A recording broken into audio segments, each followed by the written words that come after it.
What if I told you that almost everything we've been taught about what happens to our consciousness after we die is actually based on a massive translation error? Welcome to This Explainer. Today, we're exploring a seriously fascinating framework laid out in H.S. Reyah's book, The Dusk Analyst. We're going to look at a total, mind-bending paradigm shift. It proposes that early mystics and prophets actually saw something profoundly real about life after death, but their followers completely misunderstood what it was. We are literally going to rewrite thousands of years of assumptions about the afterlife, moving away from magical thinking and diving into a highly structural, dynamic understanding of the human mind. Let's get into it. Okay, let's dive into this, because this is where the source material gets incredibly interesting. Every major culture over the last 300,000 years has shared this deep intuition that death just isn't the absolute end of the story. But what if thousands of years of cultural intuition got the phenomena exactly right, but the geography entirely wrong? Reyah's book argues that heaven and hell absolutely do exist, but they're not locations up in the clouds or fiery pits down beneath the earth. They're not places you go to. They are structural patterns. Here's our roadmap for today. First, we'll cover the geographical myth. Second, dissolution as the default fate. Third, crystallization as the exception. Then we'll redefine hell and heaven as structures before landing on the most critical piece of the puzzle, how these structures are actually hosted by the living. All right, Section 1, the geographical myth. So to understand how we got the afterlife so wrong, we have to look at what those early mystics actually saw and how it got mistranslated over time. The founders of these great traditions perceived real, layered phenomena. They saw that certain lives leave behind a powerful structural residue. But their followers couldn't directly perceive those abstract states. So what do? They encoded them. They mistranslated a dynamic medium into a literal, physical place, complete with judging gods. To see past this myth, we need some foundational vocabulary. The book splits human experience into two parts. First, you have the vessel. That's your biological body and the local experiencer that feels like you. The second part is the contents. These are your beliefs, your emotions, your ideas, and your drives. Now here is the kicker. The book argues that most of your contents don't actually originate inside you. You catch them from your family, your culture, and a larger shared medium. Essentially, the vessel is just a biological radio receiver, and the contents are the signals passing through it. And this brilliantly illustrates our next concept, Section 2, dissolution, which is the default fate.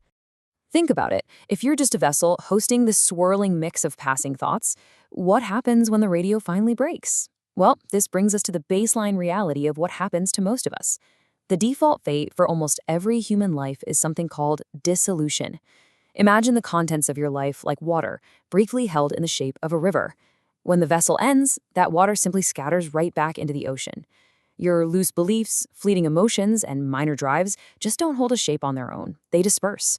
The book really emphasizes that dissolution isn't a failure, It's not a punishment.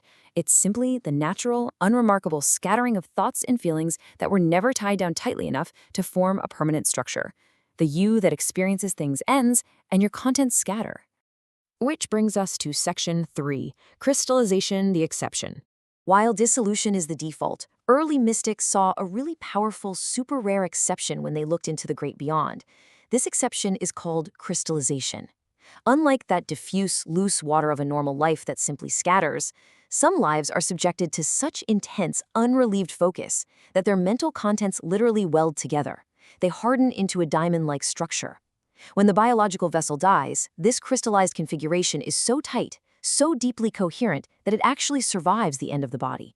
The pattern outlasts the person who made it. So what exactly causes this welding process? Well, the raw materials for crystallization aren't necessarily good or bad. They are just incredibly intense.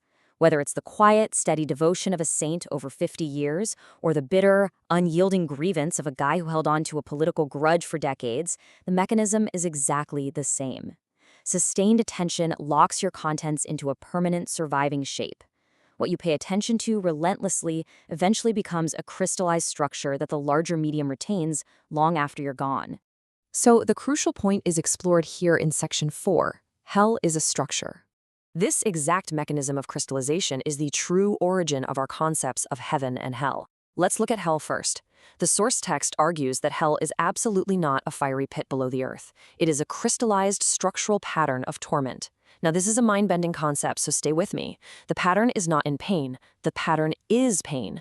When a life crystallizes around pure hatred and the vessel dies, the structure of that hatred persists. But there is no soul trapped inside it. There is literally no one in there suffering. The pattern itself is pure, unadulterated architectural terror or rage, frozen into a coherent form.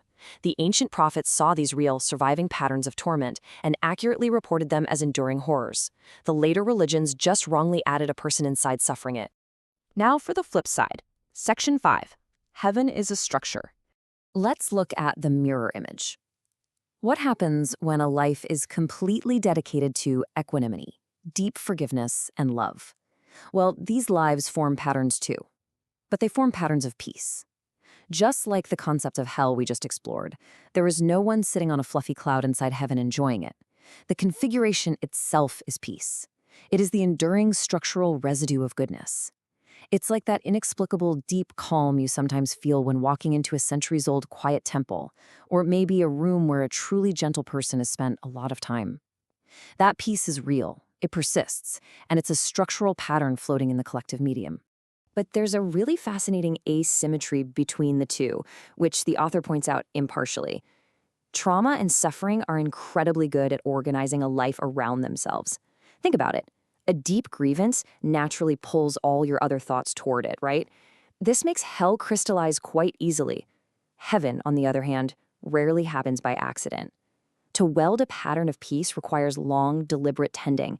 It requires the sustained, conscious practice of attention and equanimity, exactly the kind taught by contemplative traditions all over the world. Let's move to and see how this builds in Section 6, hosted by The Living. This is where the framework delivers its absolute biggest paradigm shift. These crystallized patterns of heaven and hell, these enduring structures of pure peace and pure torment, they don't just float passively in some empty void. Take a second to let the weight of this structural reality really sink in. If these patterns are out there, but the original experiencer died with the body, and there is zero soul inside the pattern, who is actually feeling the heat of hell or the grace of heaven? The answer? The living. Patterns cannot act in the world without a vessel. They operate entirely through resonance. Think of it mechanically, kind of like tuning a radio. A pattern of crystallized grievance roams the medium. If a living person starts holding a similar grievance, their frequency matches. The living vessel unwittingly begins to resonate with this ancient pattern. The pattern then essentially enters the living person and begins to actively organize their inner life, making their grievance impossibly heavy and enduring. Now, what's really interesting about this slide is how it applies to our daily psychology. How do you know if you're hosting a crystallized pattern from the past? Well, the book suggests looking for incongruity. Have you ever felt a sudden, totally inexplicable rage that just didn't match the situation at all? Or maybe a deep, profound grace and tenderness toward a stranger that seemed to come from completely outside of you? Those aren't always just your own passing emotions. Often they are inherited structures, literal pieces of heaven or hell, temporarily organizing your mind. And here is the ultimate punchline of Reyah's entire framework. The dead are not in heaven or hell. We are. You and I, right now, are the active vessels where the crystallized torment or peace of the dead is actually being experienced. Hell isn't some scary place you fall into after you die. It's a pattern of torment you might actually be partially organizing your life around right this very second, without even knowing it.